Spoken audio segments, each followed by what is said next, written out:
stay hungry, stay foolish.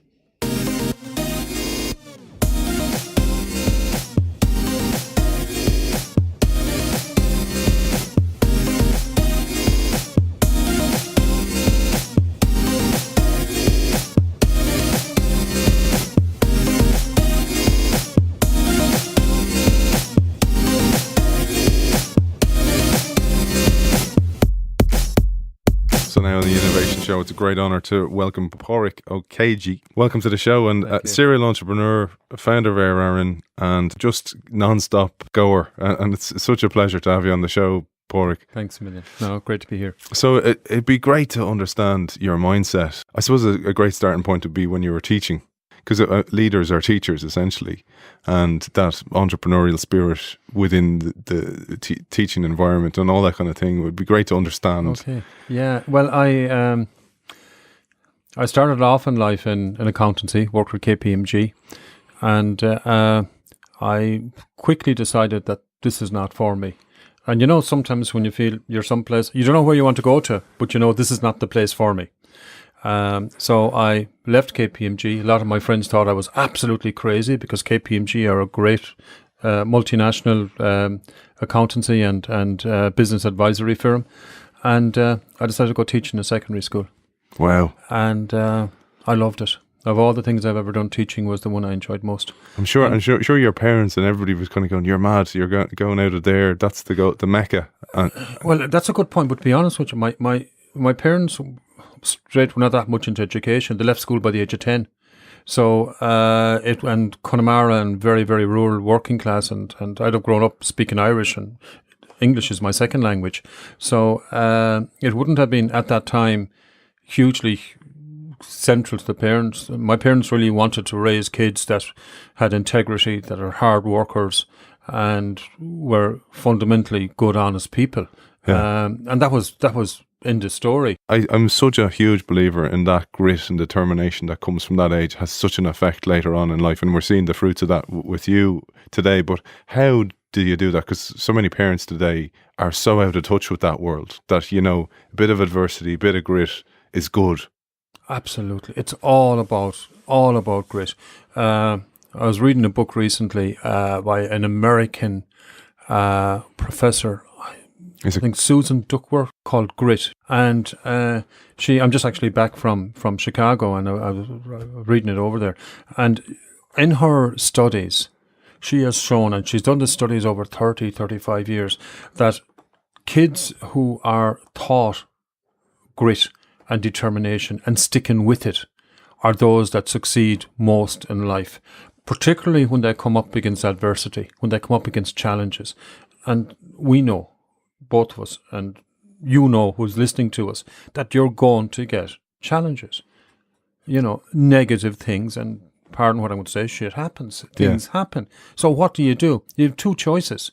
You can sit in your arse and feel sorry for yourself, or you can pick yourself up and say, all right, what I learned from that, let me go on, let's see how good I am now, let's see what I'm made of now. And that's grit. Yeah, and it only comes from that piece of adversity, because I often think in life today, like, I'm not saying I'm putting my kids through a bad time, but, you know, I let them make the mistakes. I can see, you know, he's gonna fall. I'll let him fall so he learns, because if I actually clear the barrier for him, or, you know, they call them lawnmower parents today, or helicopter parents who are hovering over and doing everything for the kids, that they're not going to learn because they're not hitting it much adversity. And then the other flip side is that instead of raising the bar, everybody's raising the floor to make the bar more achievable. It's a great way of putting it. Yeah, and you see it all the time, and it does have a massive effect on business, and it's getting softer. And I'm not saying it has to be hard, but even you see it in sport, the adversity is what makes the champion. It has to be. Exactly. It's the times that you fall on your backside and you decide to pick yourself up, and you actually start creating, this is going back into neuroscience, you start creating thought patterns, new thought patterns in your brain, so that then when it happens next time, you don't start going into a sense of feeling sorry for yourself, a sense of depression and so on, and poor me and all of this. You say, okay, fine, that happened. Now, let me learn. Where do I go from there? And God knows I've got more kicks in the arse than a lot of people, so I have. Yeah. And thank God, because it makes you who you are. or it breaks you, and you got to decide it's your call. And absolutely, it's in the kids and how we train them and how they approach life. For me, my parents were not reading PhD studies and so on and so forth and reports from professors. It's just the way we were, and it's the way we grew up, and the people in my neighbourhood grew up in Connemara. But there's also another study out there called the marshmallow effect. You're familiar with Brilliant, it? yeah. Yeah, it's a fantastic one. Go ahead. With kids. Yeah. Well, basically, there were kids brought into a room, and they were offered. There was on the table there, on the saucer, there were a couple of marshmallows, and the kids were told, these were kids that were 3, 4, 5 years of age. Now, you're going to be here for 10 minutes, and if you take one of those marshmallows, or bite it, or eat it, well, that's it. But if you don't, if you leave it there, don't eat it until I come back in again in 10 minutes' time, I'm going to give you 10 more marshmallows. Most of them looked at it, moved around. It's a great YouTube video on it. Yeah. And most of them actually picked it up. Yeah. But those that didn't, those that had the conscious mind and saying, I am not going to go and do this. I'm going to wait for the bigger reward. And they kind of suffered or challenged themselves on the smaller one. They're the ones that actually in 20, 30 years' time succeeded more in life. They followed them all the way through. It was an amazing They followed them all the way through. Yeah. Exactly. Do you know what? I read that, Padraig, and an incident happened then with my son Josh. He was 4 at the time. So we were in Smith's toy store, and he was having a look at Christmas time, and he saw this Batman robot, right? It was €99. So it's nothing you'd buy quickly like that. And we don't do it, again, to teach him to earn it. And he had this kind of just, I have to have it, and totally out of character for him. And we kind of looked, my wife and myself looked at each other and kind of went, no, definitely not getting it from now. So I went home after, and it was just after I read the Marshmallow Effect story, and I created a grid with 99 boxes in it, and he had to, every time he did something good, he'd get €1, and every time he earned it, he got to tick the box. He adores that toy because he worked for it. Yeah. And it's that. And that came from actually that mindset. And I was going to go, the easy thing to do, and I say to him, the easy thing for me to do is say, yeah, and buy you sweets or do something for you. The hardest thing is to say no, Josh. And I teach him that. And it's in a business world, we need more of that. Absolutely. And when you look at business world, professional rugby, professional sports, world-class athletes, look at the effort that they put in with little or no reward, and they're running a 100 metres final in the Olympics, and it's down to 9.8 seconds. And the years of training, blood, sweat and tears that go into that, and they're not even sure they're going to win it. But you know, there's something inside driving them to say, I'm going to give it my best shot. And I've been mentoring a number of athletes, professional athletes and Olympic athletes over the years. And there was one guy in particular, an amazing person, a Limerick man, a fella called Sam Lynch. Sam is an amazing man. And Sam won every race he competed in rowing for about 5-6 years. And I remember watching him in the World Finals on Eurosport in, I think, Seville in Spain. And he won by a country mile. And Sam came back into Dublin Airport, and I had a conversation with Sam. He called me up, and I was in the office in Dublin Airport, and we had a glass of water. Sam wasn't drinking coffee at the time. And I said to him, Sam, how did you feel after winning by such much? And he says, I felt fine, but okay. I said, well, the first time you won the World Championship, he said, that was better. I said, why was it better? Because he says, I just about won by the skin of my teeth. And I said, why was that better? Because this time you won by a proverbial mile. He says, because when I got out of the boat this time, I knew I hadn't put 100% of my effort into it. Winning in my view, for world-class athletes and world-class entrepreneurs and business people is more about the effort you make in achieving it rather than the medal or the trophy at the end of it. Yeah, it's the journey. It's the journey. Yeah. Now you have it in one. It's the journey. And what's important about the journey? Critical thing about the journey, it's like going along a road. You're going to go fall into the hole every now and again. You're going to go off by the waveside. Everything it happens to all of us. You pull yourself back up again. But the critical part of it is who you journey with. Yeah. It's the people you journey with That's going to make picking your team, is it? It's picking your team. There's a very, very, very interesting concept called your secure base. And your secure base, this came to me from actually George Kohlreiser, professor in IMD, and he puts it really well. Your secure base is, where are you secure at?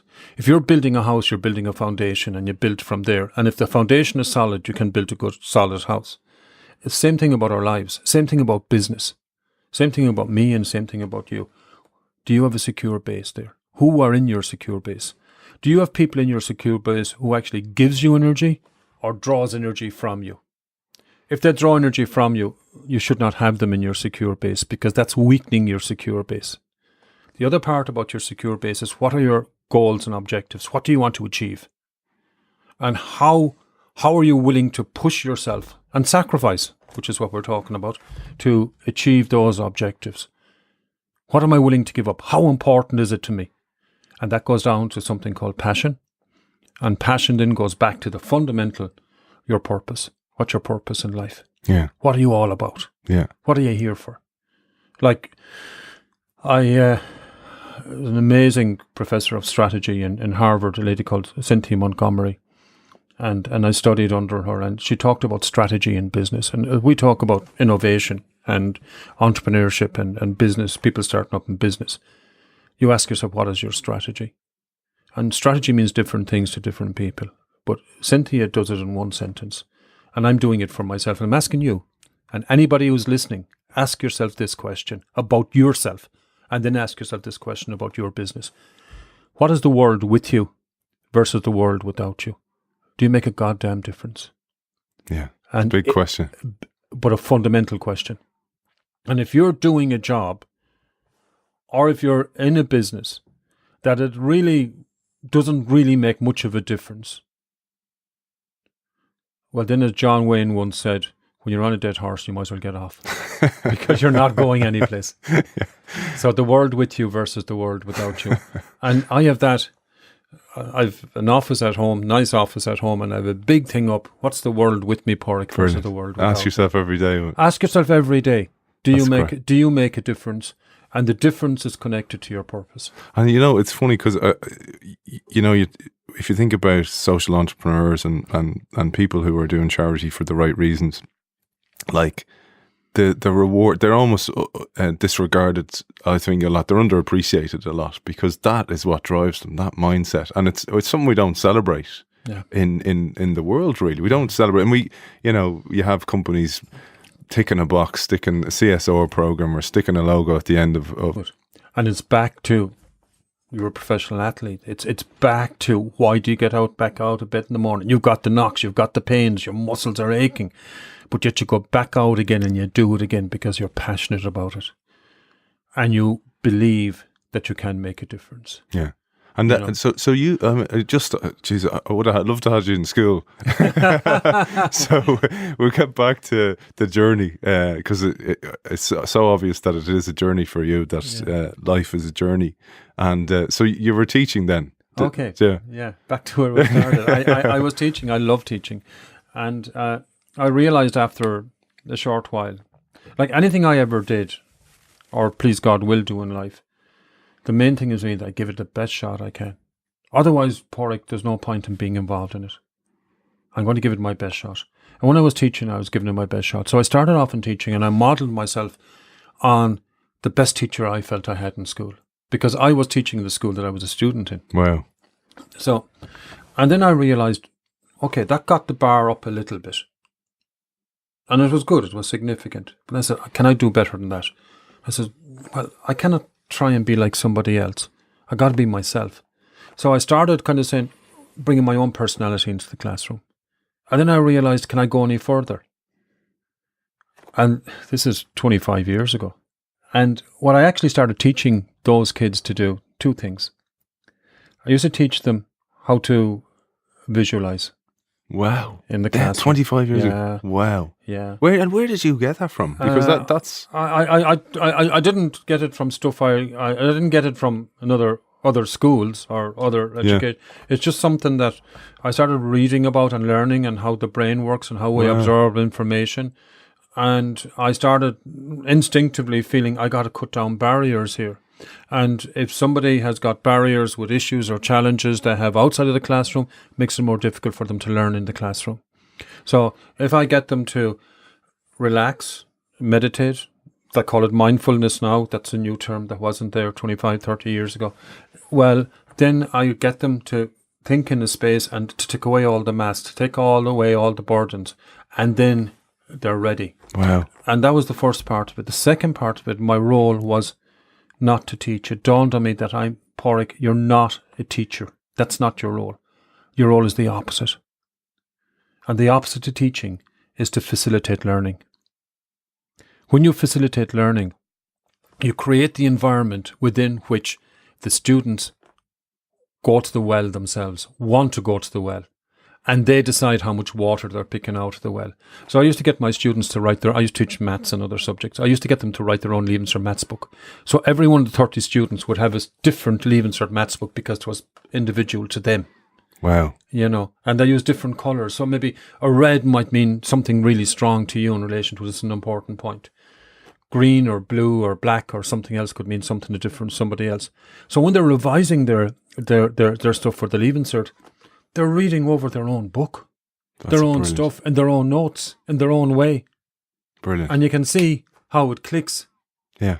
And the mental triggers of it. The mental triggers of it. Exactly. Brilliant. They're not trying to interpret somebody else. They're interpreting what they have themselves, what's already in there. And then you teach them how people learn. And this I was doing to kids in Leaving Cert. It's visual, it's auditory and kinesthetic. And we're all dominant in one or the other. So I used to get them to figure out which one of them they're dominant in. So you're personalising it then. I mean, that this stuff still isn't being done. And like there's, you see PowerPoints, death by PowerPoint in business all the time. And you're going to go, put up an image and talk over it because that's how I'll remember. But the best PowerPoint ever, you won't get it in software. The best PowerPoint ever created is the PowerPoint that's between your ears. And all you need to do is to click on that and open it up. Unleash it. I cannot do it for you. You got to do it yourself. And all the teacher can do is to bring the student to the water. All you can do is to show them the way. They've got to do the journey. The more and more you hear about kids are being taught and how the way they're optimized to be taught, it's the same. That doesn't change throughout life. An adult's the exact same. They learn the exact same way, visually, kinesthetically, all those things. And in innovation programs, all it is facilitation. You're just facilitating innovation. It's almost like, and you go back to the foundation. You're laying the foundation for innovation to happen, and you're facilitating it, and you're letting people come forth with ideas and then activating their ideas. Yeah. So, now, can I ask you a question? Absolutely, yeah. How do you think businesses grow, companies grow? People. Exactly. Give me 5. Yeah, it's the only thing. Like you know what? And people leave people, and people join people, and it took me a while to realize that it just has to be about the people, and I feel sometimes startups in particular rush their hires because everything's in a rush. That's a very, very important point. I think the most important point for startups is actually who you work with, not necessarily the idea, because the idea is going to change and remodel. I've been a judge and chairman of the judges of the EY Entrepreneur of the Year for a long number of years, and I judged the World Entrepreneur of the Year for 2 years running, and I've seen a whole lot of companies and a whole lot of businesses, and a lot of them in growth. And you're right, companies don't grow, people grow. So you're an entrepreneur listening to this podcast. Focus on your people, and your people will grow the business with you. And they don't work for you, they work with you. And you're so right. Innovation is creating the environment within, and to facilitate people, taking off the mask, taking away the challenges, feeling free, and actually just coming up with whatever they come up with. And it's all important and it's all relevant. And it's the same as teaching or facilitating learning. Yeah. It's exactly the same thing. But it's just, that's why I was like, it'd be great to get the overview of the Padraig KG mindset, because like that even then, what you were doing was so far advanced, and those kids, I'm sure, like if you did a marshmallow effect and followed them through, there's a hell of a lot of success stories from there. They're great young people. But so back to the timeline, I suppose. So teaching was, and then that came to you grew out of that essentially. What happened then was I decided to take a career break, and I'm also a lawyer, a solicitor. So I said, I'll set up a law practice. So just like that. And I actually thought, hey, I'll get an office in Galway. I'll open the door and people will come. Didn't happen like that. So I was pretty stuck for money because I was saying my background was very working class. We didn't have a lot of money. So I decided to set up a music school.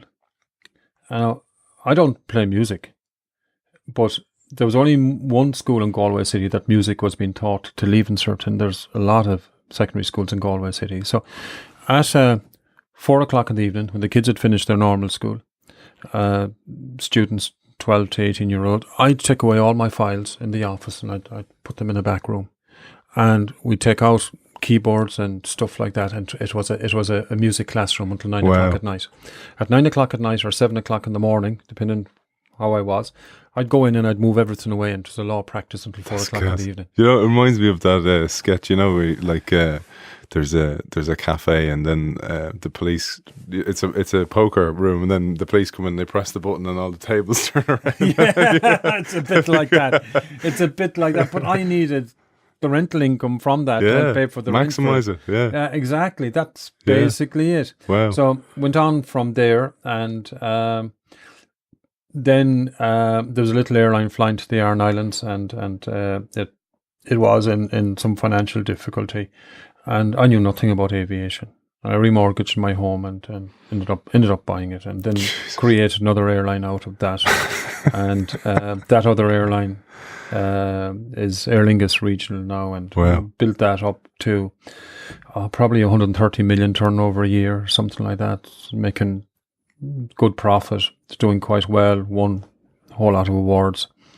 And then I'm kind of fast tracking all of this. And then, you're kind of fast forwarding over all the success stuff. Well, there was a lot, as I said at the beginning, I got a lot of kicks in the ass. I fell down. I fell off the horse lots of times. Yeah. And it's that stuff that's important. I suppose, you know, your humility and leadership, that you're willing to share that, because so many don't. No, well, what you see is what you get. Yeah. You know, I've no issue with that. I've no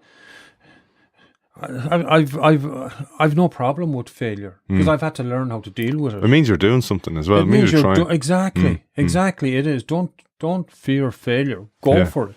And you know what? I have to see, because I've two young kids, 6 and 3, two boys, and you know, it's almost, there's pressure on them now, because they're only seeing the best foot forward stuff, and I'm telling them, like, it was amazing once actually somebody asked them, what's your daddy ever taught you? My son said, Josh and Jake, failure's okay. And I was just so proud actually that they had that then. And Josh says, yeah, but it's only okay if you learn from it. And I said, good man, Josh, good man. I don't know where to go from here. I was going to go back and talk about the early days in Aer Aran, the airline. Yeah. And one of the things we did is, it was difficult. I could not get people out of Aer Lingus really to work with me, or Ryanair. One is, I couldn't afford the salary. This is when you're talking about innovation and startup. Secondly, they all knew I knew nothing about what I was doing. Yeah. Because I had no aviation background or anything at all like that. And they were in sound, secure jobs with where they were working. Why would they jump ship? Yeah. But quite frankly, what you do is you work with the people you can get who go with you, and you actually start sharing the vision with them. And then it becomes actually their vision. It's not your vision. Yeah. The best leaders, and I tell this story, and I kind of, Jesus, I love this guy to bits in different ways, amazing man.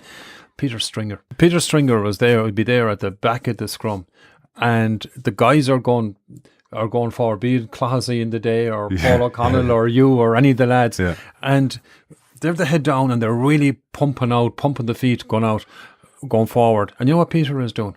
He's leading them, but he's leading them from behind, and he's tapping them on the backside, go left or go right. That to me is the essence of great leadership. Great leaders can create an amazing team with average players. Look at Connacht and Leinster. John Muldoon and Pat Lam and all that came from Eric Elwood. Yeah. We were talking about Eric earlier. But you know what as well? I have to say in the Connacht thing, grit and determination. New Zealand.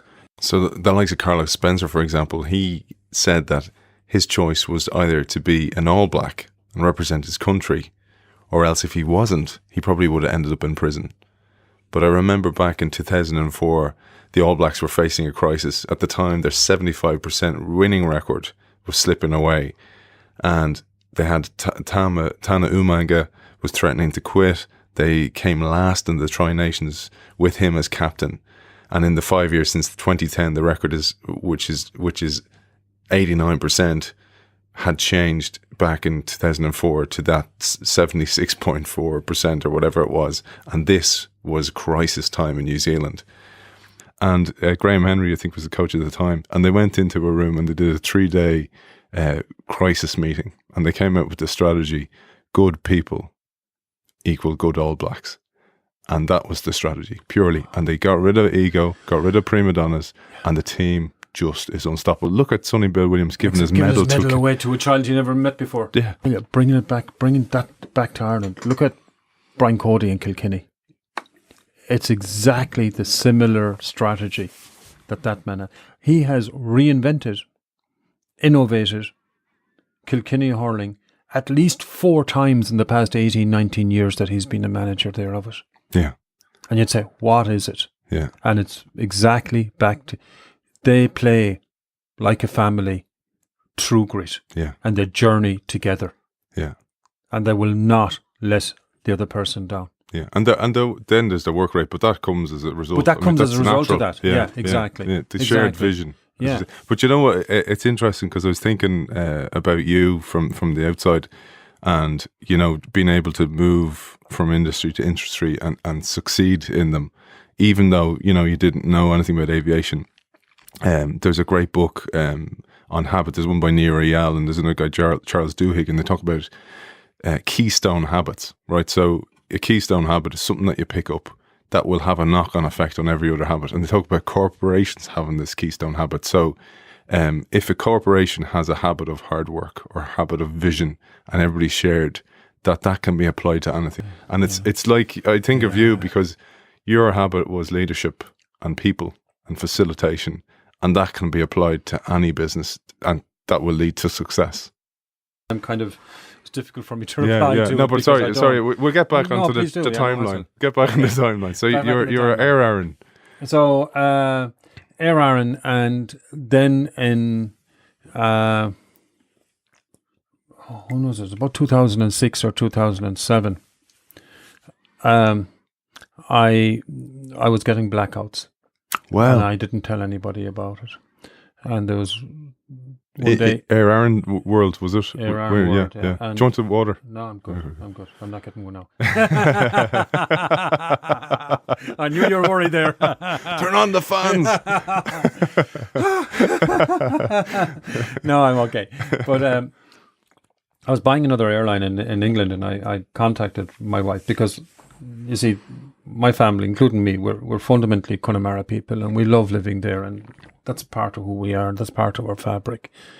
You mentioned All Blacks, like that jersey in New Zealand. And Connemara All Blacks, you remember them? I do, I played against them. I got hammered by them. Oh, they're tough men. Oh, jeez. Oh, my God, they're tough men. The wind has nearly cut through. I think they find the pitch on the top of the mountain that's kind of the strongest wind. Leave on the hoses on it for 3 days. No, they're great people. But, where was I? So you were buying an airline? Buying an airline. I asked Kathleen, my wife, would she come over to London because I'd been going hard for a while, and I know I didn't end up buying the airline, but I was in a subway station. I ended up getting a blackout. Jesus. And, took a few hours before I was in an ambulance, and took a few hours before I could kind of get back together again. And she said to me afterwards, she said, "Look, you've got a decision to make here, man." What? Where were you in the subway? Was she there with you? She was, yeah. She was with you, thank God. Jeez. So at that stage, I decided to pull back significantly from running Air Aaron, and I did. And got another guy, really good guy, in to run the company. And that was fine. but then in 2010, I'd done a deal with Christoph Muller, this guy who run the company.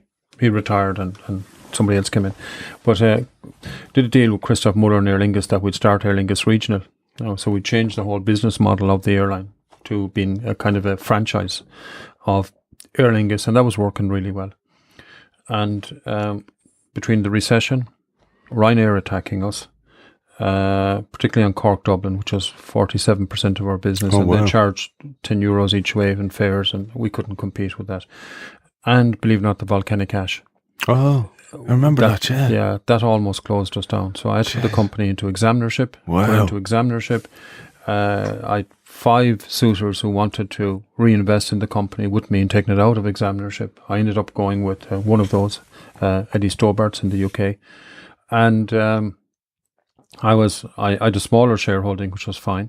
But then in 2012, I got a heart attack. And in actual fact, I was with Alan Mulholland in Galway, who was manager of the Galway football team, another really good guy. And he was aware of what I did in rugby in mentoring program, and he wanted me to create a mentoring program for the Galway football team. So I was having a meeting with him, and I started getting a pain in my side. I didn't know what it was. And catches my breath when I speak about it, so excuse me. So Alan... I said to Alan, I have a pain in my side. And he said, I was in the gym that morning at 7:30. No, I've ran for 3-4 marathons and about 20 half marathons. Yeah. I was in the gym that morning and I thought I was fine. And this is actually something that people who are fit, you say, okay, there's a lot of stress in my life, which there was with the airline and trying to keep it going. And what am I doing to counteract that stress? Well, I'm keeping fit. I'm careful about what I eat. I drink very little. So I'm fine. That doesn't mean you're fine. Just because you're fit. I had a full medical done 6 months before I got the heart attack, and I was told I was fine. In actual fact, they had to stop the treadmill because they said people of your age usually last about 10 minutes, maybe 11 minutes on the treadmill. There's 20 minutes gone here and you're still going. So, it doesn't mean you're fine. Nothing to do with it. Yeah. So I left Alan. I said, I need to go to a doctor. Alan said, were you in the gym this morning? Did you do weights? And I said, I did. And he said, maybe you would pull muscle. And I knew it wasn't. And I was in the car and I actually knew I was dying. Wow. Yeah, it's not easy to say something like that, but that's what I felt. And then I saw Alan running. I was trying to drive the car, but I had a difficulty in coordinating what was in my brain to put it through to my feet. Wow. Because my brain, I was fighting the pain. And I'm saying, I'm not going to give up easily. So Alan decided to look for me. He does not know until today why he looked for me. He doesn't know. Yeah. Just something told him to look for me. Yeah. He didn't know where I was parked. He didn't even know what kind of a car I drove. First place he looked, he found me. Wow. He pushed me into the passenger seat, drove me to the hospital, which is about maybe a mile and a half away, or thereabouts. There was no traffic on the road. There usually is a lot. And I got inside the door of the hospital. And I went down into A&E, and Alan had to try and park the car. But he said, you get inside the door of the hospital at least, so I did. And there a nurse or a doctor, I don't know, brought me into a cubicle. Now, that lady was meant to leave and to get some stuff to, some equipment to test me with. But for some, she doesn't know why she didn't leave. She didn't leave. She stayed there with me. And it was during that time my heart stopped, first of all. And she used CPR to get me back. And she cracked a few, that's neither here nor there, cracking ribs. And then it was an emergency situation. I still didn't know what was wrong with me. And so I was gone. I was flatlined for a while. Yeah. And then the CPR got me back, and then they were rushing me down a corridor. I didn't know where I was going up, but I saw I was going into an operating theatre because I could see the lights and people in the doctors and nurses in scrubs, and they cut off my trousers and they started doing something there on my groin area. I didn't know what they were doing. I still didn't know what was wrong, but the pain was 10 out of 10. But I was saying I'm not giving up, and it was during that process that my heart stopped a second time. Anyway, long story short, afterwards, great cardiologist Kieran Daly happened to be there and told me afterwards what happened. And I asked him, I says, he said, there's a stent in there. I said, sound. I said, I hope it's a Galway stent. And exactly, he laughed at me. And he says, it is. Yeah, why do you ask? I said, who made it? And he said, Medtronic. I said, that's great. Good. I have a Galway stent in there that's keeping the heart going because. And then I says, I wonder would you have the part number? He looked at me and he kind of, I knew I'd said the wrong thing. Yeah. Because stints don't have part numbers; they have serial numbers. If it's a part of an airplane or a motor car, it's a part number. You know, but not a stint. So he says, I can get you the serial number for it. It's great. So what do you want it for? I said, do you know what I want to do? I want to go out to Medtronic and I want to find out who was on the assembly line when this stint that's in my heart, who made it. And I want to talk to them and I want to tell them, guys, you don't make widgets, you save people's lives. Brilliant. And I'm one of them. Wow. And I went out there and I happened to meet them. It was incredibly emotional for me and actually for them. Wow. But that, I mean, imagine the change in their lives now. That, you know, because talk about vision from a company to go, you know, we don't make parts, we save lives. Exactly. Well, that's a vision. Like, that's what they do. Wow. That's what they do. Well, but I wonder, did they know that? Do you know what I mean? Oh, they do now. They do now? Yeah, they do. They do. They're good people. They're really That's good amazing. people. But you said there, look how that changed their lives. Look how it changed my life. Yeah. I wouldn't have a life without those people. Yeah. You know, and I just wanted to go back and to say, guys, thanks. Yeah, I am one example of hundreds of thousands of people that you help every day of the week. And Boston Scientific and a lot of tech med companies and others doing stuff like that. And you know, very often, and I'm the same. I go around in my own bubble. Yeah. You know. Because you don't know. Yeah. And you don't know, not realizing the effect and impact you can have on different people. Yeah. You know, on people you don't even know. Yeah. But I suppose you had that mindset of mentorship. I mean, the mentor, the word in your ear when you're down and you're near the end, you're running out of runway. And the positive word in your ear can change lives. It can change directions. Oh, yeah. It can get you through. Yeah. And it's so powerful. Yeah. And then talking about grit, my own mind, I spoke to God. During that period. Yeah. And I as I said earlier, I knew I was dying. And I said, God, I'm going to give it my best shot. I'm going to do my best to stay here. But if I'm going to go, I go. But I asked myself the question, am I ready to go? Am I ready to die? Am I okay to die? Can I accept that? Before I answer that question, I asked myself two other questions. I said, will my wife and family be okay after I die? I said, yeah, they'll be okay. Second question I asked myself, did I give life the best shot I could? 100%. And then I said to myself, Jesus, Padraig, you made a lot of mistakes in life. That's okay, that's human. I did things in hindsight I shouldn't have done or should have done differently. That's human. You're flawed, Padraig. I said, I am. That's human. So I accepted myself as a human, and yet I gave it the best shot I could. With all those mistakes and all those errors and falling on my arse and all those kind of things, I did those things. And if I was doing it again, I'd probably do it differently. I don't know. And I said, God, I don't know if you're a man or a woman, but I'm okay to move on, but I'm still going to fight. I'm going to give it my best shot. Yeah. And that's a conversation that I'm fortunate that I can share with you, because not many people who are in that situation come back and can do those things. Yeah.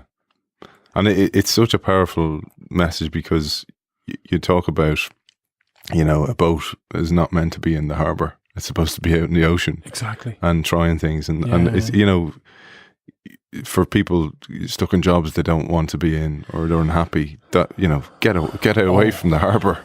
Yeah, exactly. What I love people doing. I really love seeing that you can make a difference to people's lives. I hope to God there are people maybe listening to this podcast now, and they're driving the car someplace, or they're just walking along and listening to it, or they might be at an airport, and they say to themselves, these two guys I'm listening to they're flawed, they have weaknesses, they've failed. They're willing to expose those failures and flaws. There's nothing wrong with that. My good God, they're giving a shot of it. They're giving life their best shot. And don't take shots at the person who puts their head above the parapet. Exactly. Yeah, because it happens. It does happen. It does happen. It's unfortunately, and they call it. Have you heard of the tall poppy syndrome? Have you heard that phenomenon? Yeah, exactly. Snip it off. Yeah, shouldn't be. Drag it down. Yeah, but it's so important. I saw a thing the other day and it said, as well, like, apart from doing something for yourself, do something for someone else, because it said help someone that needs help, because you might be the only person who does, and it's so important to, if you're in any position of power or you have any kind of influence, it comes with great responsibility. Even a parent, your responsibility is to do the best job you can. Exactly. As a leader of a business, as an entrepreneur, as a startup guy, do the best job you can. And yeah, as you said, you're going to make a lot of mistakes, but bounce back. And we're all leaders. We're all leaders in different ways. There are times where we're part of a team and we're not leading, and there's other times where we're leading, not part of a team. Like, parents are leading their kids lots of times. I have a son, Cathal, he's 28. He's passionate about rugby too, so he is. Great young lad. He's the best son I have. He doesn't like me saying that, because he's the only son I have. I have to say, you're my favourite oldest son. You're my favourite youngest son. Yeah. So he's a great guy. And we're like brothers. We're each other's best friend. That's phenomenal. But my role with Cathal now is very different to what it was when he was 3, 5, 10, 15 years of age. The relationship changes. And in actual fact, you know what's happening now? He's a way, way better entrepreneur than I ever could dream to be. And I learn from him, and I listen to him, and I contact him for advice. And hey, what do you think? What would you do here? And the roles change, and it's important for us to allow those roles to change, because that's growing. Yeah. So it is. Control can be good and can be bad. It depends on the context and when you use it. Nice. And power can be good and can be bad. It depends on the context in which you use it. Energy can be good and bad, depending on the context and when you use it. And you just need to create awareness of those three areas and what is appropriate and what time. Yeah. And it's not about me or you or us anyway. We're only a small speck in a bigger picture, but we're a very important speck on it. Yeah. But we call it, the apple doesn't fall far from the tree, but the apple got the best nourishment and the best facilitation to grow with you as a father, so. Well, he's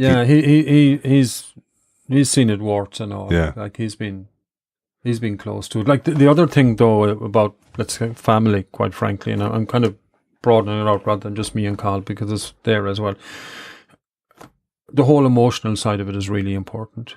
And sometimes the emotional side of a relationship can override the practical side of decision making in relationships. So one needs to be really, really, really careful about that, and to be able to separate the two from each other. A number of years ago, it's back in 2011, I was in Heathrow Airport, and my flight to Dublin was delayed a good while. I think Heathrow was fogged in or something like that.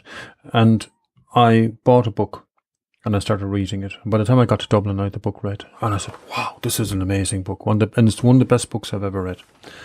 And what I did then is and I'll tell you a bit more about the book. I managed to contact the guy who wrote the book. And I said, do you do any workshops on this area? Because I said, I learn more from a practical workshop than I do just from reading the book. And he says, no, I'm really busy at the moment. He says, I'm really busy right through 2012, maybe in 2013. And he says, I was emailing and giving my name and details. And he says, if I'm going to do workshops, I'll let you know. That's brilliant, thanks. I said, what are you so busy at in 2012? Well, he says, I'm the head of the performance coach for the British Olympic team. I said, wow, it's amazing. And then kind of it synced with me about this book and where he was at. Since then, I've become reasonably close to this guy's company because there's great learning in it. And the name of the book is called The Chimp Paradox. Oh, I love it. Do you know it? I've read it. Yeah. It actually helped me Steve so Peters. much. I wish I read it when I was playing rugby. Yeah, that's the point. I It's wish I read awesome. Yeah. 30 I something didn't know he years was ago. working with them. Yeah, because Well, I'm not working with him. I'm working with his company. No, I don't mean working in the sense of reward and finance and that kind of a thing. Yeah. I gotta go. yeah, I know. Absolutely. We could go on all day, and it's been an absolute pleasure. Thank you so much. Padraig O'Keefe, serial entrepreneur, founder of Aeron, and leader in life. Thank you for joining us. Oh, thank you. That was very kind. Thanks. So now on the Innovation Show, we welcome Alex Theuma, CEO and founder of SaaStock. Welcome to the show, Alex. Hey, it's a real pleasure to be here, Aidan. Thanks for inviting me. So you're here in preparation for SaaStock 2016, which is taking place. When is the date? It's the 21st and 22nd of September. The 21st, we're running events across Dublin City, so it's not actually at the conference hall. That's called SaaS City Dublin. On the 22nd itself, it's the conference, which is taking place at the RDS in Ballsbridge. We were here today, doing a walk around with the RDS and, having a look at the kind of stage designs. And it was great and great weather for it as well. Yeah, absolutely. We're having a really nice spell of weather. But let's talk about how you got to SaaStock, because you have a really interesting background. And for anybody who's interested in blogging or going outside the realm of their role and trying things, you've certainly done this and embedded yourself and immersed yourself in the world of SaaS. Absolutely. My background is in sales, sort of corporate sales for 11 years, and that's through sort of IT to voice over IP and cloud computing, and the last 3 years was SaaS, and SaaS was the one that really kind of sang to me, the most. I really got interested in the SaaS industry. The companies that were there, the people that worked for the companies always seemed a little bit cooler than the people that were working in VoIP and selling to telco. No offense if anybody's listening and sells VoIP. It just kind of really resonated with me. And then sort of during that time, I wanted to be, a trusted advisor, and I thought one of the ways that I could do that was to learn more and, read more about SaaS and even to start to write, and blog about it. So I'd never written a blog in my life until, 2015, February 2015. And I started that with a blog called SaaScribe. That's still going. And I did a podcast as well. So it's like, don't just do a blog, let's try podcasting. Never done a podcast before, but I think I interviewed Mark Roberge from HubSpot on the first podcast, which was quite a coup for me, and that was great, and I really enjoyed doing that. And I was doing that extracurricular, on top of my day job as a sales guy, sort of managing that, and recording the podcast at 9 p.m. on a Friday, which is the last thing I wanted to do, but felt like okay, I'm committed to this, so I'm going to do it. And through that, I sort of built a better network within the SaaS industry, better understanding of it, and the passion sort of deepened for it. I was going to a lot of SaaS, or actually not a lot. I was going to some SaaS events, and meeting with founders and VCs, and one of the sort of common themes that was coming out of it was this need or this call for a bigger SaaS conference in Europe, because there are some SaaS conferences in the West Coast in the US where a lot of the SaaS industry is, but there was nothing really, in Europe. And we've got so many great SaaS companies coming out of Europe. I mean, even in Ireland, I know they say they're created in the US, but Intercom, there's Teamwork.com, from Cork, and lots of other examples. Right? But these guys, would have to go to San Francisco, 4 or 5 days, and to a conference there. And that felt a shame because, with such Europe is such a big continent, so many SaaS companies. So I spoke to a lot of people, did some, customer development before deciding to go all in. And then I quit my job in August of 2015. had, a certain amount of runway and a certain amount of confidence that this was going to work. My suffering partner, she had a certain amount, although less confidence, that this would work as well, and wanted contingency plans set up as well. But yeah, I mean, from the moment that we launched the website, even before then, we had this validation. That people wanted this conference, and before we launched the website, we had sponsors on board, for the conference. When we launched the website, we were selling tickets, a lot of tickets on day one. And so that was great to see. It was a relief, but that was great. And from there, we've just gone from strength to strength. And now I think we launched like crazy early because we're bootstrapped, and, it was a necessity. So it was like 180 days, to go on the ticker on the website. Now we're 37 days to go. So it's, we're getting there, and it's, I'm getting really excited for it. Yeah, no, and it's one of the reasons I reached out to you. I really wanted to support you because I really admire the fact you jumped, and it wasn't easy. And I understand your partner as well, because you have certain golden handcuffs with rent and mortgage and everything, and on top of all that, you have another startup with a 5-week-old baby as well. So you're managing that second startup as well. Which I mean, it's actually been crazy or foolish but great, at the same time. So, I mean, I've got 2 kids under 2, right? So avoided Irish twins. I think the first kid was like 6 months when I had the conversation with Gemma, my missus, and said to her, like, I want to leave and my job, and the stability, and the good salary, and I know you're not working at the moment, so we're a single income household, but I want to leave and do something extremely risky, right? And we're not going to have any income for like 6 months. And she was like, "Can you not wait for 2 years?" Right? It's like, okay, I really don't think I can wait for 2 years, because the momentum's going to go, right. I'm not going to want to do this probably in 2 years, and somebody else is probably going to do it, right. So for me, it's just it's now or never, and I'm really leaning towards now. For the first time in my life, because I've had ideas before, but there's always been barriers or never the motivation, right, to do it.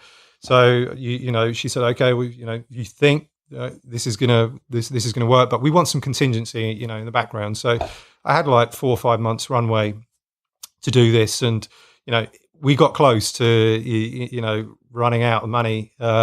But there was always delays when you have a timeline that, okay, we're going to launch in 2 or 3 months, and actually it takes 4 or 5. But if you've got 4 or 5 months runway, then those delays really kind of impact you and cause you a few sort of grey hairs. But yeah, we got there, just before, I would say just before running out of money, but, just before the runway was coming, to an end. And that was a relief. But it was just great to see that the homework that I'd done, going to the meetings, speaking to people, speaking to founders and VCs, that sort of research, and which gave me the confidence that this was going to work. It worked. It's still we've still got a bit to go before obviously the conference itself. So I wouldn't sort of categorize it as a success at the moment, but we're certainly on the right path. So it's really good, and certainly a relief as well. Yeah. But yeah, still we've got a lot of stressful days ahead of us until the conference. Well, a tip of the cap to Gemma, because I mean, you really need that support and the stress of the runway coming down the line and all that kind of stuff, and especially when you've just had a newborn. Yeah. But what I find brilliant is what you did was, with your blog and your podcast, you understood, because I started blogging myself a few weeks ago when the show started, actually, and you have to understand your subject. Yeah. So it's a different thing than reading a blog. Because you have to have a beginning, a middle, end. Yeah. You have to have a theme thread or an understanding of it, and it actually I find it's just revelationary for how I learn. Because when you write, you learn it and you internalize it, and it's just a brilliant way to learn. And you've done that, and your podcast as well brings in an extra element. And then that kind of gives you the confidence to reach out to everybody you have.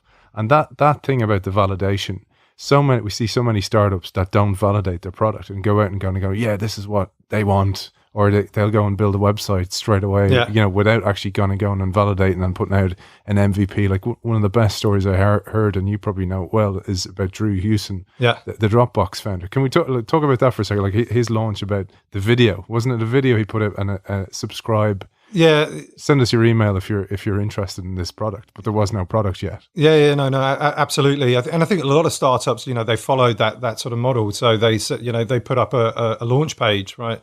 And they say, and it looks like they've actually got a product.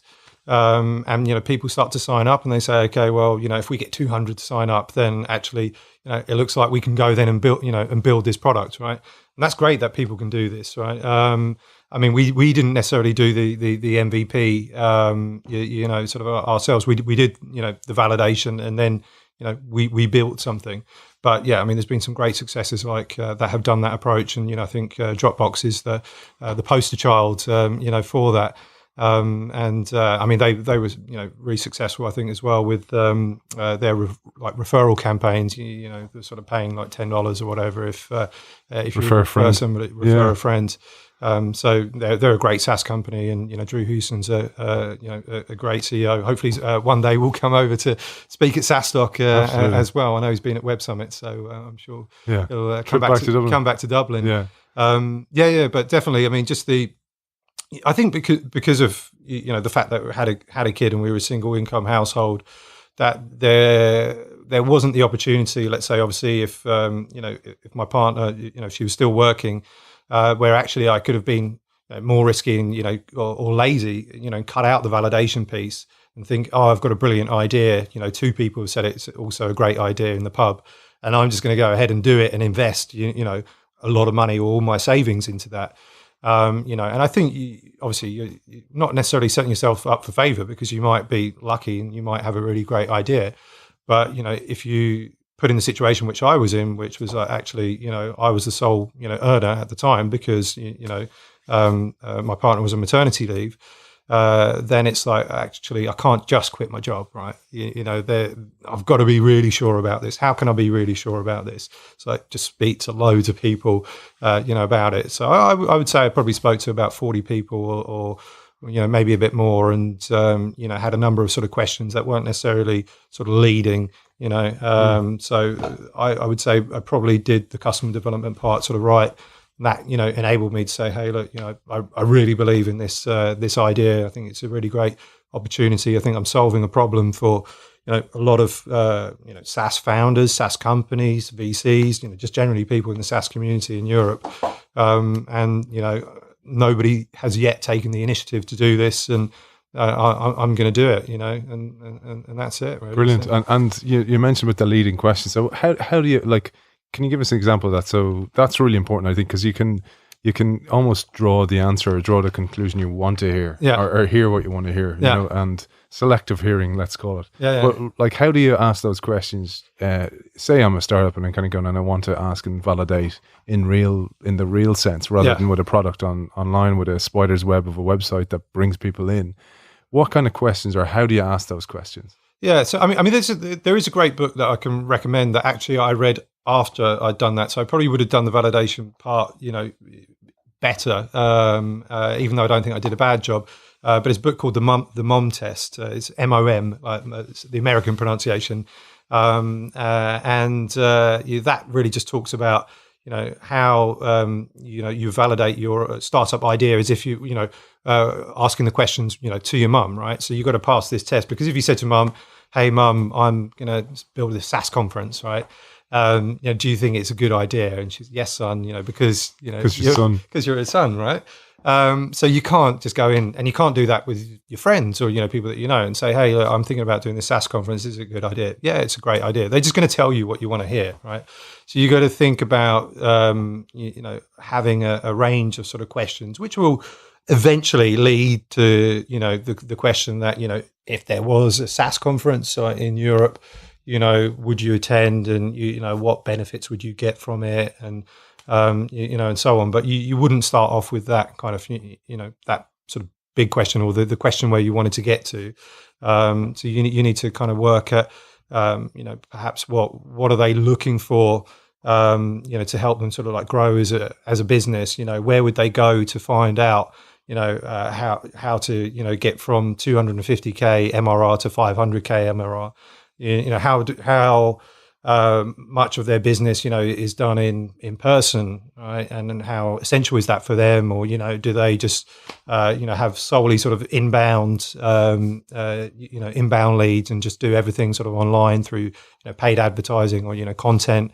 So there's kind of like a number of questions that I probably had like 10, because also you don't want to overdo it as well, right? Everybody's busy.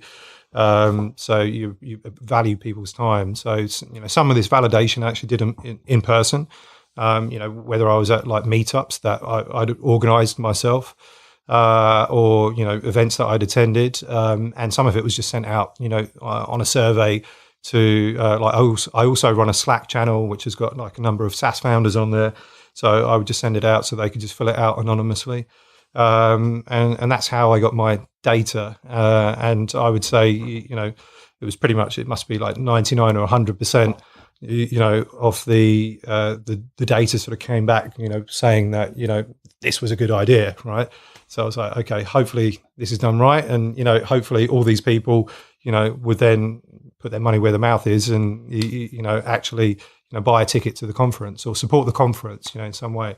Actually, I don't know. I can't remember, whether that's the case. I'm too late now, man. I'm not too concerned. Yeah. I'm not too concerned with it. But yeah, it really sort of helped. Yeah. Imagine you went back over your notes and you're like, actually, they didn't say that. I think I've still got. So I used a SaaS product called Typeform for nice the survey. For the, I think, there's probably about 50% of the people that I didn't meet sort of in person.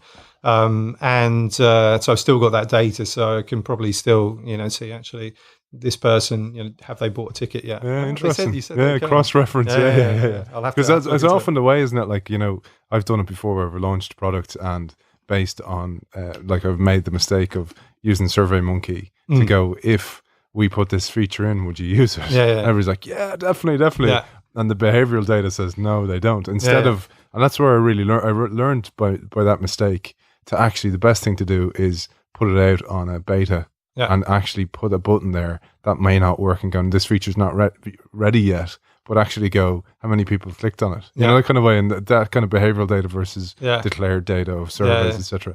But I was going to ask you, so what tips, because we have a lot of startups listen to the show, and we've had a lot of SaaS companies on, Playtank, Kong Digital, for example, Conalytics. And what advice would you give to, and I know it depends on the product and the pricing of the product and that kind of stuff, but what are some of your top tips from your podcast and from your blog yourself that you would give to a SaaS company? Yeah, I mean, it really sort of depends, I guess, what stage they're at. I mean, if they're like startup, early stage, one of the tips I have, and I actually was speaking with somebody about it so the other day, is taking a leaf out. I think Paul Graham, who founded Y Combinator, to mention, is doing things that don't scale. So if you have a SaaS company, or even just generally like a startup, and you're the co-founder or founder, single founder, it's don't just sit there in your bedroom or in your office, and just try and grow this company online. I think you've got to go out there and do the grassroots stuff and hustle, and just sort of meet the right people, and whether it's investors and they know a lot about SaaS and about growing startups, and I would expect that if it's an early stage that you wouldn't go in there and you wouldn't pitch them necessarily your idea, but go to them and ask advice, right? And some of that advice you can actually kind of take on board. And I was doing similar thing with the conference. It's not a SaaS product, but I view it as a product, and it's a startup. And I was going out there and speaking to founders and VCs and people who are invariably smarter than me about this topic in this industry. But I was sort of learning from them and applying from them, and subtly selling to them, at the same time, and getting them on board and recruiting strategic partners. And so all of that stuff I wouldn't have been able to do, had I not sort of hustled to a certain extent, and by just sort of going out there and making sure that I was at this meetup that I didn't necessarily on a Monday night, with a 6-month-old at home want to be at, but I knew it was important to be there. So I just kind of made that effort, and so certainly, that kind of grassroots, doing things that don't scale, hustling, that's all important to help grow the business. And also, so I run this Slack channel for SaaS founders. There was one guy who kind of reached out to me and he was like, "Oh, Alex, you must be like the SaaS guru. You're the guy to help me grow my business and whatever." I was like, "Well, I'm not sure about that, right?" But I certainly, I'm going to just spend some time to listen to you. What's your problem? And he was sort of telling me essentially, how he was going about trying to sell, his SaaS product, and effectively, he was a single founder. I think there were a number of things that he wasn't doing. One of the things I sort of said to him, obviously, the SaaS industry, has been very successful with adopting, inbound tactic, inbound marketing. If you're selling to lower sort of contract value, customers, then a lot of your leads, can be coming from inbound. And likewise with SaaS stock, it's not a SaaS product, but we can have a look at actually a lot of our ticket sales are coming from inbound. So one advice sort of I gave to him is that he didn't have a blog, he wasn't doing any content, but he was he was doing it the sort of the hard way, where just kind of reaching out to asking for referrals or doing cold emails to people, which shouldn't be ignored. But there was a whole element that actually, if he looked at the contract value of who he was selling to, he should have been doing some content and just putting his company out there sort of online. So inbound is really important to a lot of SaaS companies that are selling to smaller sort of contract SMBs.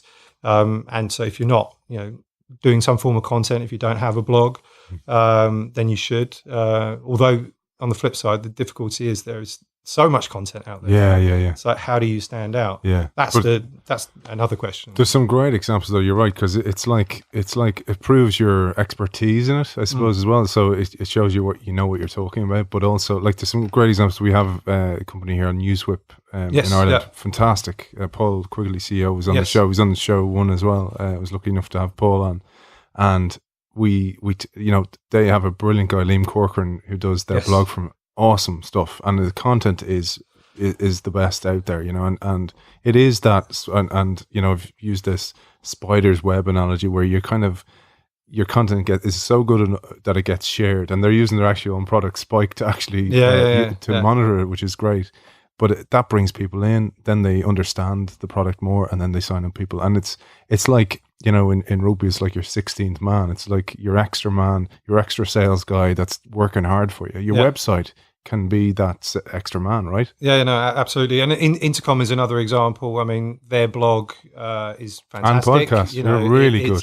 Yeah. It's aimed at product managers. I mean, they know their niche, right? And I think, last time I spoke, John Collins is their managing editor. Stuff, they had something like 220,000 visitors per month, to their website or to their blog for the content, for their content, and they're doing like 1 or 2 posts a week, but they have a good model as well, which is something I'm not sure whether every SaaS company should adopt it, but everyone in Intercom, at some point, writes a blog post. So it's not just John Collins. Yeah. I don't think, he writes that many blog posts. He does the odd one, right? But he's overseeing it. He's overseeing it. And, so people in the product management team, the customer support team, or in the sales team, they're writing the content. And I think that's great, because then it's, getting everybody kind of involved in their perspective, but they're all, writing towards the same person. So they do probably one of the best jobs out there. Isn't it funny though, like a lot of traditional companies don't see the value in the blog, and,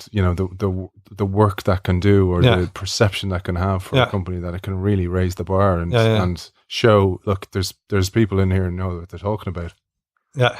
Absolutely, and you're right. I mean, I've worked for some of those companies, right? But this is where the SaaS companies are.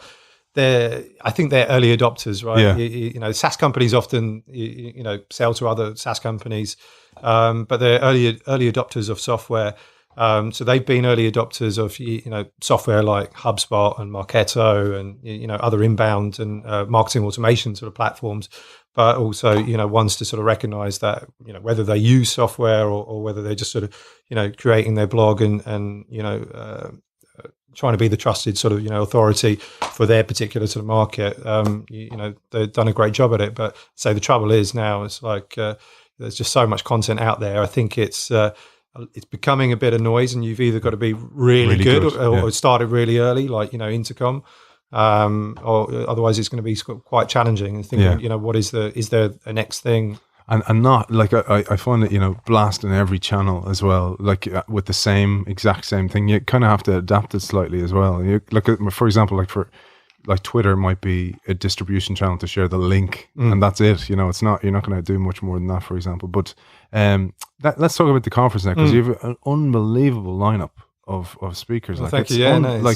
And so many as well. Yeah, there is so many. I have to say, when it started out, the original plan, I was looking at 24 speakers, right? Which is a lot, which is still a lot. The quality, though, like, I mean, you've maintained the quality. You haven't just gone, I'm just going to fill the numbers. Yeah. Well, I think this is a good thing that, I wouldn't knock any sort of other sort of conference, but, a lot of them, they do like, a call for speakers, right? And I guess they will have like a program sort of curator, and sometimes you just see like a lower level of speakers, for that particular conference that you think actually they could do a little bit better than what they're announcing. Obviously, SaaStock is I founded SaaStock, and I have a certain degree of knowledge about about SaaS, about the SaaS industry, who's who are the influencers, and so I had my kind of original list, and I've been managing the speaker curation, so I wanted to start with 24 for a first year conference, which SaaStock is.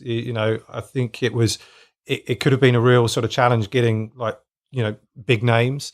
And certainly that's what the homework and the research was telling me, that you might struggle getting some of the big names because you've not done this before.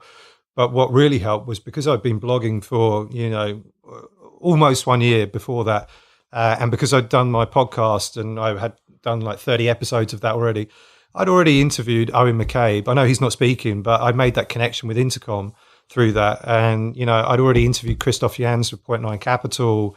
And there's a few others, but just to give you the example. So with Intercom, interviewed Owen McCabe on the podcast probably in summer of 2015. Started building relationships with their PR person. So then when it came time for SaaStock, I said, hey, look, I'm putting on this great SaaS conference, in Dublin, home of Intercom. I really want theirs to be opening keynote, and because we had that relationship, it's like, look, okay, we're going to help you do that. Land Des Trainer, and then I can reference his name to the next guys, and then it just kind of went from there. So it just made my job easier once you had Des Trainer and Christoph Jans and Nikos from Workable on there. So as I say, I wanted 24 originally. We got to 24, probably by end of January, so it'd be like a couple months kind of in. And then the requests for speaking slots kept coming in, and we had this other room at the RDS that we didn't really know what we were going to do with, and then having conversations with like the steering committee, because one thing I sort of recognised when I launched SaaStock, that in the beginning, it was just me. I mean, we're a team of 3 now, plus the external support. Probably I might need some, strategic help, some weightier names, behind me to kind of help me with the conference and give some advice, whether it's through, creating the agenda or introductions and so on. So we got the, Connor Stanley at Tribal VC sort of on board, Notion Capital, who sort of large VC fund that focus on B2B SaaS, and Point 9 Capital as well. And these guys just kind of help provide sort of advice and introductions, and I think it was Connor Stanley who said speakers kind of help sell tickets, right? And so I think there's kind of room for more. I was also looking at, managing the budget as well. So it's like, okay, well, more speakers, more cost, but actually, the pros outweigh the cons in terms of actually, yes, it's going to cost you X amount to get extra speakers in, but in theory, we should sell more tickets. So we went for 2 speaker tracks, and we're doing a mixture of keynotes, fireside chats, and panels. And we went from 24 speakers to 59. Yeah. So it's been crazy. And we just announced last week our final speaker. We've had him sort of, under wraps for a while, but Leo Widrich, who's the co-founder of Buffer, is going to be our sort of closing speaker. So Des Traynor opening the show, and he's going to be doing a brand new talk on product first companies, which is great. And Des is a fantastic speaker. I think, one of the best on the circuit. And then Leo Widrich as well, does a lot of conferences, doing a brand new talk. I think it's called the science of running experiments and how to build a growth team. Nice. And I think a lot of people are going to be interested in that, because Buffer have done really well. I mean, they're at like 11 or 12 million ARR at the moment. So it'd be great to hear from someone, because I think a lot of our audience are going to be folks that have real SaaS startups. So they've got customers, right? But they want to be, 10 million, 12 million ARR, right? And so if they can hear from Leo, if they can hear from Des, it's going to be really good. Yeah. And tell us about the format. Final question for you: the format of the conference. How is it? Over 2 days? Over a day? Yeah. So and once again, like originally it was going to be 1 day, and in a sense, the conference, is 1 day. But what we did, we wanted to add some extra value to the ticket holders. So the price, we're more premium priced, and it's 749 euros a ticket on general release. We started off at 399 for early birds, which sold out quickly. But we wanted to add some more extra value, and an idea that I had in my head was that one of the reasons we chose Dublin, because it's a great SaaS hub, great SaaS companies here. But it's quite an intimate sort of city as well, and you can walk from A to B. And so we wanted to do a South by Southwest for SaaS type thing. So we came up with the concept of SaaStock presents SaaS City Dublin. And at the moment that's 10 events across Dublin, and that's on the 21st of September. So there's things like we're running a SaaS boot camp. So a lot of it is educational with a dash of fun. So we're running an all-day SaaS boot camp with 4 of the speakers from SaaStock acting as mentors, and covering topics from sort of marketing, pricing, customer success, and sales. So Fergus Gloucester, who used to be the SVP of sales for Salesforce, back in when I think the first employee in Salesforce in Europe. So he knows a lot about sales, and he's mentoring in the SaaS boot camp. And then we wanted to leverage the fact that you've got these big multinational companies here like HubSpot and Qualtrics. So we asked them to open their doors and run workshops. So HubSpot's doing one on inbound marketing, Qualtrics is doing one. And we've got a few fun things like pub crawls and dinners, and then the welcome party in the evening. So that's on the 21st of September, and available to those who've got SaaStock tickets. And then on the 22nd, it's the more traditional conference, as in we're at the RDS, we're at one venue, but we're going to have 700, founders, execs, and VCs, in this venue. We've got the 2 speaker tracks running parallel. So, on the one side, we've got the playbook stage, and we sort of came up with the concepts and the flow of the agenda, where we want our attendees to, if they sat through all the sessions, which we don't expect them to, get the playbook on how to build a category-leading SaaS business. So we've worked through the kind of different sort of categories that we think would be valid to them for this playbook. And actually, the output we're going to actually create an ebook sort of playbook, which we will send out to attendees sort of afterwards as well. And then we've got an operator stage. So that's this kind of 2 speaker tracks. Then we've got a SaaS marketplace, which is effectively our take on the expo hall. So we have sponsors and partners, and without them SaaStock wouldn't be possible.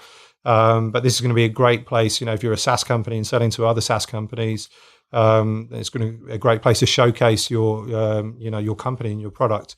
And what's really cool, and what we saw today when we did the walk around, is that, we've got the band lawn at the RDS and the Centurion pub, and we're going to put a stretch tent out there and food trucks. And, if the weather's good, fingers crossed, it will be, there's going to be this kind of outdoor sort of indoor sort of element where people can kind of network and, Brilliant. Be outside and, have a pint of Guinness at 12 o'clock if they want, Nice. so, Yeah. looking forward to it. The creative juices, we call it here. Absolutely. So tell us, where can people find you, Alex? If they go to www.saastock.com, that's SAASTOCK.com, they can find everything they need to know about the conference. And, if they want to email me, alex@saastock.com, with any questions, then please feel free. We've got, I think it's like 30% of our tickets are from SaaS founders and investors in Ireland. What has surprised us is how global we've become from being initially European-centric. We've now got attendees coming from over 24 different countries. We love the whole Irish SaaS community to attend. So just email me with any sort of queries. And your own, I know you've had the baby, so your own blog is taking a hit, I'm sure, at the moment. But where is it for the archive of that blog? Yeah. So we've got, north of 200 posts sort of on that blog. Not all created by me. We've got a lot of guest content out there. But if you go to saascribe.com, that's SAASCRIBE.com, you can find the blog and the podcast on there. Taking a little break over the summer because I've been busy having babies, but sort of back on it now and cranking that up again. And without that, SaaStock wouldn't have been possible. So it's important that can't forget that, but it's also difficult to manage both at the moment. So just looking into how we continue with that. Well, we wish you the best of luck, and we hope a lot of the Irish contingent join you. And Alex Theuma, CEO and founder of SaaStock and SaaScribe, thanks very much. Yeah, it's a real pleasure. Thanks for having me. So now in the Innovation Show, we welcome Alison Campbell, Director of Knowledge Transfer Ireland, and Stephen Locke, CEO of Grassometer. Welcome to the show, guys. Thank you. So it's great for you to come in. So Alison, we'll start with you because when I think of Knowledge Transfer Ireland, it's almost like a translator between industry and education and the universities. But it'd be great to get your definition of what Knowledge Transfer Ireland does. Well, actually, that's a great summary. I think probably we could simply describe ourselves as we're a great signposter, and we're a great suite of resources for companies that really want to work with the colleges in Ireland. So Knowledge Transfer Ireland is I think quite unique, and it's something that I'm very proud of, and actually I think the state should be very proud of as well, because it was their idea to create this. So our role is a national role, and we bring together lots of information about what's available within our universities and our institutes of technology, so that companies can find that much more accessible. And we provide a lot of practical guides and resources so that if a company wants to go work with a university or an institute, they have an idea about how to do it, and it makes it easy and it makes it simple. And really that's our prime job, to make it simpler for companies to connect with the research base in Ireland, and that means make it simpler for them to innovate and get a bit of a competitive advantage. Yeah, because you kind of, when you think of it feels kind of unknown, and from an industry perspective, you're kind of going, I don't speak the same language, and you're almost like the translator, or if you think of programming, you're like, well, we'll show you where to connect the right lines into the right places within the universities, etc. Because if I was to come to you then and say, look, this is what some of the programs we're doing, you'd be able to find me the right people to talk to in the colleges. We would, but actually one of the things we can do is we can make it quicker for you to find them for yourself. So we've got a web portal, and if you were to go on there, you can search quite easily in your areas of interest and find out not only who the smart people are within the colleges that you might want to connect to, but you can also find yourself navigated very easily to people within each of the colleges. They're in the technology transfer teams who can actually help have those conversations with you and bring things to make those introductions. And I think, what you're saying is just terrific, because our job really is to demystify it. And I think it can be a little off-putting for companies who are not familiar with dealing with colleges, wondering how to get in there and who they might talk to, and will they talk the same language? And the answer is actually yes. And equally, I think when they get to talk to the researchers, not only is it will they talk the same language, but those people are really interested in finding out about the kinds of problems and the interests that you have. And there's a great meeting of minds. Yeah, and it's funny because the way you're talking there, it's like, you don't want to fish for the man, you want to teach the man to fish, and so you're kind of facilitating this or making it accessible, and that's really great. So there's some great success stories. Can you mention some of them? Yeah, absolutely, and they're really very diverse. We have things down in water, for example, at WIT, where there's a great research team down there called SEAM, and they do lots of very applied problem-solving research for a whole range of companies, very much kind of IT techie kind of work. Over in Limerick, there's a great team there that really deal with process manufacturing and can really help people think about the processes that they're running within their own organisations, to the extent that through the work that they were doing for one company, the company actually made a decision to relocate its staff, its offices and its manufacturing facilities in Ireland and consolidate it in Ireland. And that's really the kind of success stories that we want to hear about. And that really is such a return on investment for the government, because if you're investing in Knowledge Transfer Ireland, you're seeing these kind of successes. I mean, you're creating industry in Ireland, you're creating jobs, you're creating ecosystems around that. And that's the ultimate goal. Absolutely, it is, and it's really very pleasing. I mean, we've also got a great story about wastewater remediation that came out of UCD. That was a spin-out company created called Oxymem, and they've actually set up their facility in Athlone. So what we see there is not only a new company created and a new business, and they're doing lots of orders kind of overseas, but, a really great facility in the middle of the country, employing people. And one of the really common threads in all of these is all of these companies still have, they're all different flavours, but they've still got connections back into the colleges. It keeps going, both in terms of the different resources that they're drawing on, and also jobs for some of the bright young students that are coming out as well, which is also really important. Yeah, and it reminds me, I suppose, from a sporting perspective, that when you go through some of the best teams in the world, they have the heroes, pictures of the heroes, the pictures of the cups they've won throughout the locker and the cabinets throughout the universities, etc. And in a way, it's this for academia and for industry, that you can see some of the great success stories. And one of them is Stephen Locke, who's with us with a fantastic product, Grassometer. So would you tell us about Grassometer, Stephen, and a little bit actually before we go into the product, how Knowledge Transfer Ireland helps you and how the whole programme helps you? Well, without knowledge transfer, the knowledge transfer unit at Trinity, we wouldn't exist. Simple as. And I suppose, when talking about universities, you think of them as a kind of closed wall institution that you have to approach. But actually, the Trinity example, they're very open, and they in effect found us and created us. So how it started, I'm a television producer by training, and I'd been making a series called Farmers a Year on the Land, where we'd followed 20 farmers over an entire agricultural year. And during that year, we'd seen lots of farmers being told that they should measure their grass. And for various reasons, some of them were and some of them weren't.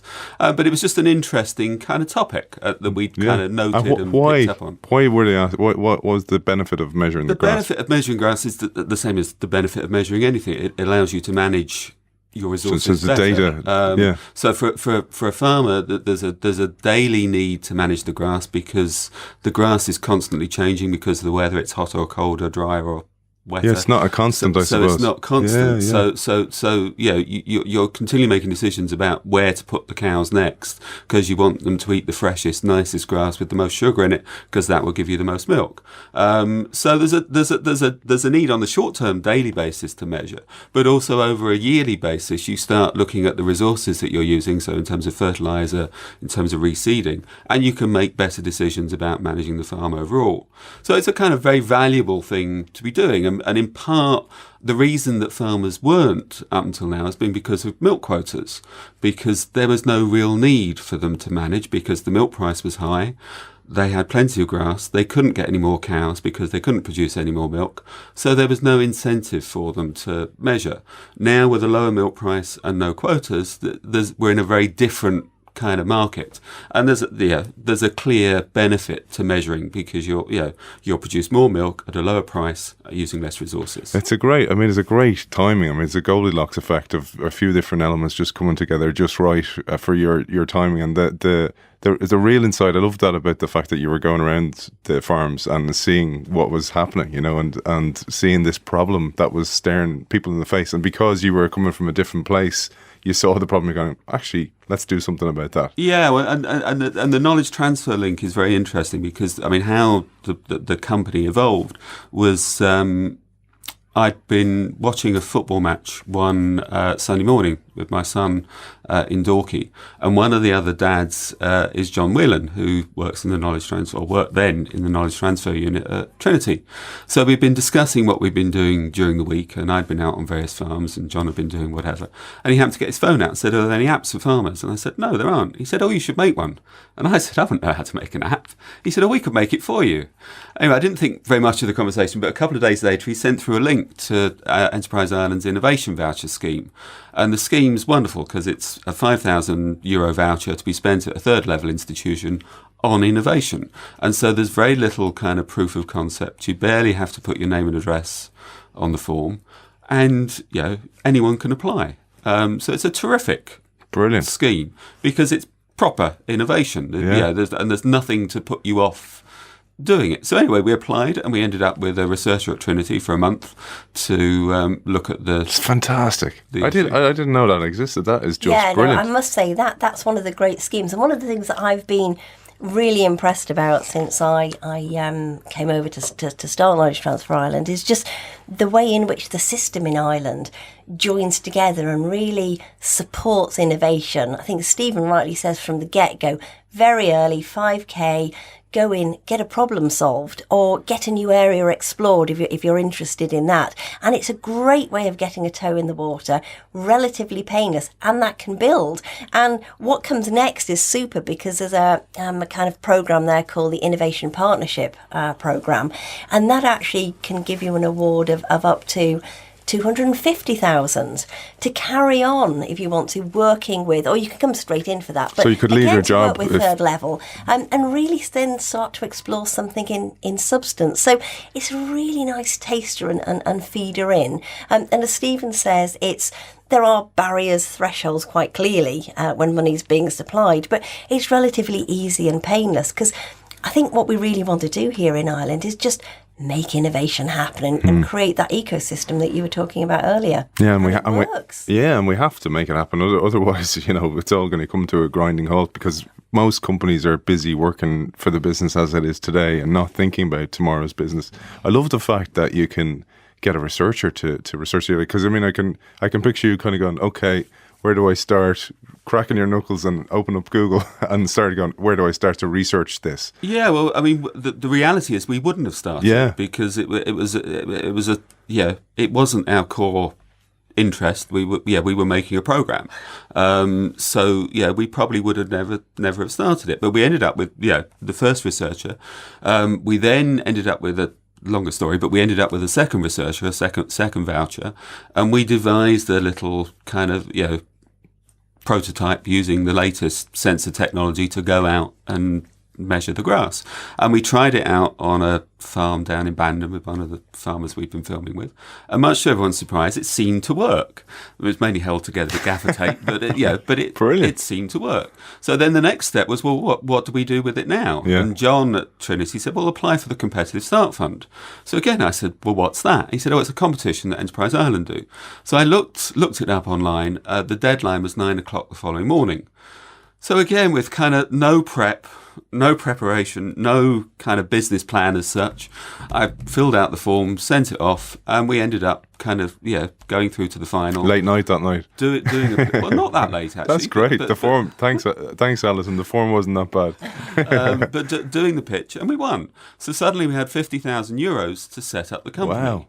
So that was the kind of the start, and without that start, the company would never have existed. And It's the product fantastic. would never have existed. I mean, it's like it's almost like training wheels on a bicycle. Like you're kind of getting this advice in real time, because I mean everything there, John's help all the way through. Like I mean, even about the funds, because that's the thing, you don't know where to look, and there's so many people. What I love about it is, somebody at home sitting there, maybe somebody who's unemployed, maybe somebody in a job, has lots of ideas and can actually just go and make them happen. It's just fantastic.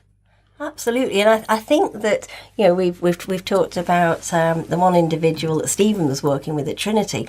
There's lots of people like that in all of the colleges who were there to have the conversations with. I think what was particularly compelling about this example, and I think you've exemplified it really well when you talked about applying for the competitive start, is you kind of, at that stage, you knew what you wanted to do. You were able to describe that very well. And I think that's quite a challenge, actually, for people and for companies who are thinking about engaging with the third level, is thinking through and having those conversations about thinking, what is it that I really need to get out of this, and what direction am I going in? And that's incredibly helpful if you know that.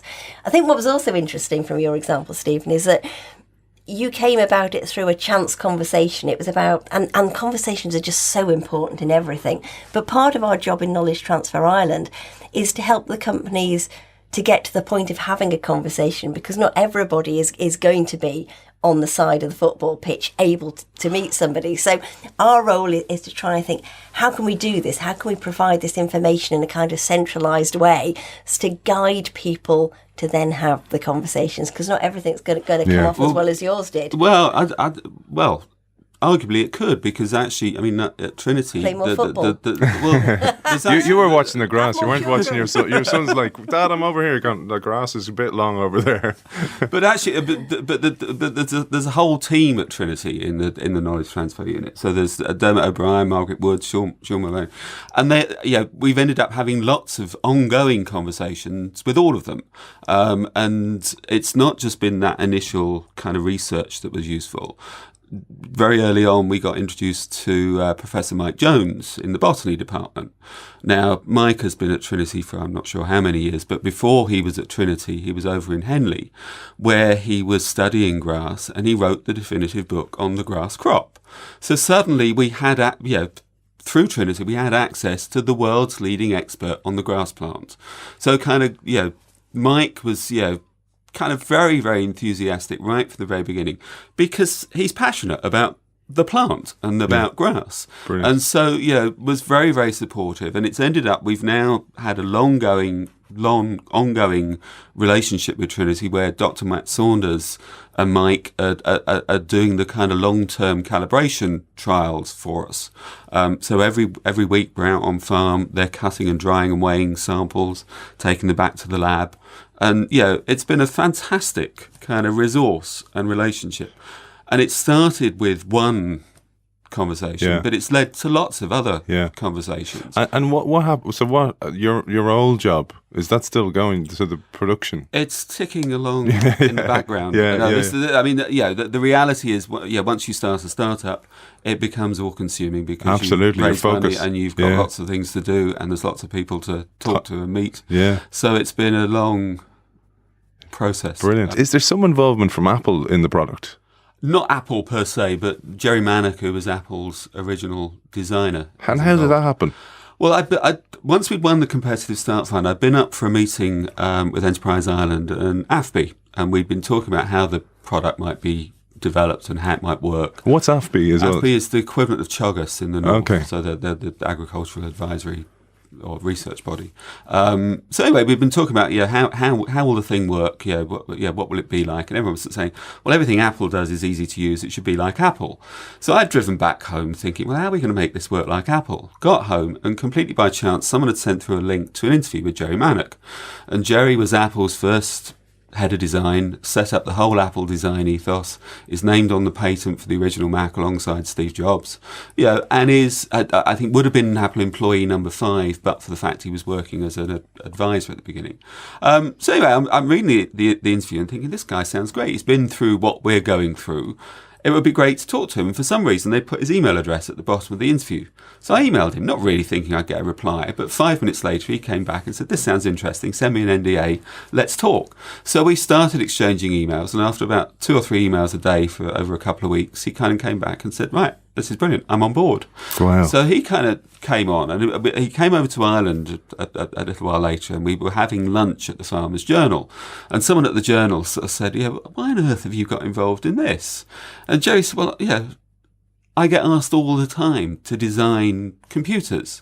And he said, my computer is in the Museum of Modern Art. He said, that's what a computer should look like. I'm not interested in designing another one because it won't be as good as that one. Yeah. He said, but this intrigues me. And he said, I decided I wanted to end my career with a thing that was as important as the thing I started my career with. So that's why I'm on board, which is, very encouraging. But what's been interesting is because of that connection and then with Trinity, Jerry's been over a number of times and done a number of talks at Trinity, gone to a number of events. And so that's kind of fed back into Trinity in a way that, John chatting to me at the side of the football pitch could never have imagined. And that benefits the university, it benefits, the students, it benefits everybody. So it's a great system. And it all just shows that the first step in Knowledge Transfer in Ireland was actually the launch pad for all of this and the mindset of it. It's great and great success. So Alison, right, so I'm a guy at home. I suppose Stephen's had a bit of serendipity in the way of having that chat at the football game. But so for me to get started, what's my first step? I think the best thing for you to do is Google Knowledge Transfer Ireland. I mean, seriously, because you can get onto our website. Once you've got there, it's really easy to find your way around. You can find out what kind of research is being done, who the experts are in the country, where there's an expert near to you.